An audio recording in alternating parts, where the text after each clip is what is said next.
Alors, comment ça va aujourd'hui? Merveilleusement bien? Ah, c'est bon d'entendre ça. Vous avez testé le coup du merveilleusement bien? Vous avez vu l'impact que ça a? Ah, c'est incroyable, n'est-ce pas? Pourtant, c'est vrai, ça marche dans 100% des cas. Ne vous privez pas de ce petit truc merveilleux qui contribuera à votre changement de vie. Dans la leçon d'aujourd'hui, nous allons nous intéresser à l'abondance ou à la prospérité. Je voudrais vous faire comprendre que vous avez réellement le pouvoir d'attirer l'argent, qui est une énergie comme les autres et une composante de la matière que vous devez apprivoiser. Vous allez désormais appliquer les quelques notions que vous allez apprendre concernant la loi de la prospérité. Soyez assurés que votre standing de vie va changer. N'allez pas croire que c'est une loi difficile. Elle renferme des éléments de première importance qui auront d'importantes répercussions sur votre potentiel d'enrichissement. Voici la première règle très importante. Ne vous mettez surtout jamais en colère pour des motifs impliquant de l'argent. Par exemple, lorsque vous êtes contraint de faire des dépenses imprévues, telles que réparer votre voiture qui vient de tomber en panne, votre machine à laver qui lâche et qui est à changer, ou une situation embarrassante qui vous oblige à dépenser vos économies, une grosse facture d'impôt, ou même lorsque vous recevez une contravention. Il faut toujours rester dans l'énergie de la joie. Ne jamais se fâcher. Que ce soit envers un policier ou un autre créancier, quel qu'il soit. Croyez-moi, payer avec les boules, comme on dit, ne change rien, car vous êtes quand même obligé de le faire. Pourquoi aggraver ce stress par votre mauvaise humeur? Ça ne sert à rien. Payez avec le sourire, vous vous rendrez compte immédiatement que tout devient supportable. Seconde règle encore plus importante. Arrêtez de croire que vous n'avez pas de chance, que vous êtes né pour être pauvre, que vous n'avez pas le droit de vivre dans l'abondance ou dans l'aisance financière. Vous feriez une erreur terrible qui vous attirerait dans un bourbier misérable. Changez votre manière de penser, car en pensant de cette manière, vous ne vous en sortirez jamais. La pauvreté, c'est un état d'esprit. Attention, la loi de la prospérité ne signifie pas obligatoirement de vivre dans l'opulence extraordinaire. Elle signifie de bien vivre dans son propre créneau de valeur. Troisièmement, ce point est à la fois le plus facile mais aussi le plus difficile à mettre en application.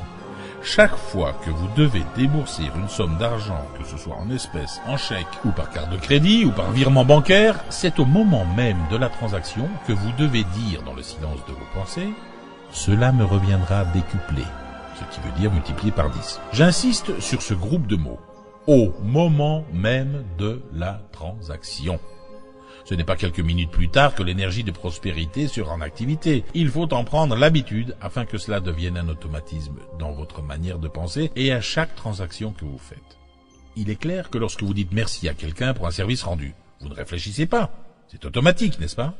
Eh bien, il faut donc que ce réflexe lors d'un paiement devienne aussi automatique que lorsque l'on dit merci. Ce n'est pas très difficile, vous y arriverez assez rapidement. Les circonstances pour pratiquer cette méthode se présentera de mille et une façons et à chaque fois vous saurez utiliser cette loi extraordinaire.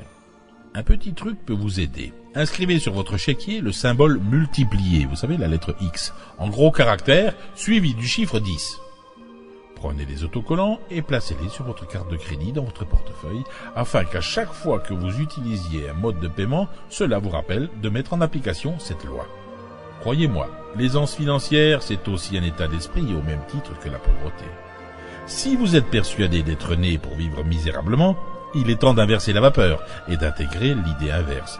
La pauvreté n'est pas une fatalité. Être pauvre, c'est un accident de la vie. Ce n'est pas normal.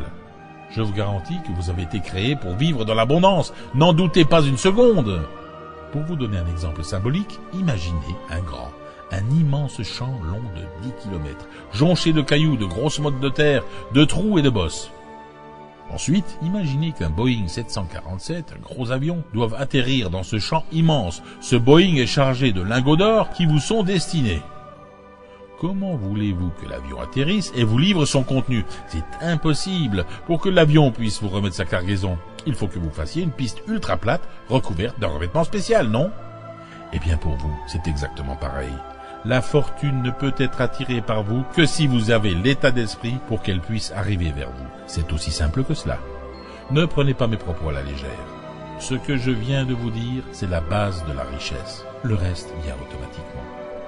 Rappelez-vous, l'abondance est un droit divin.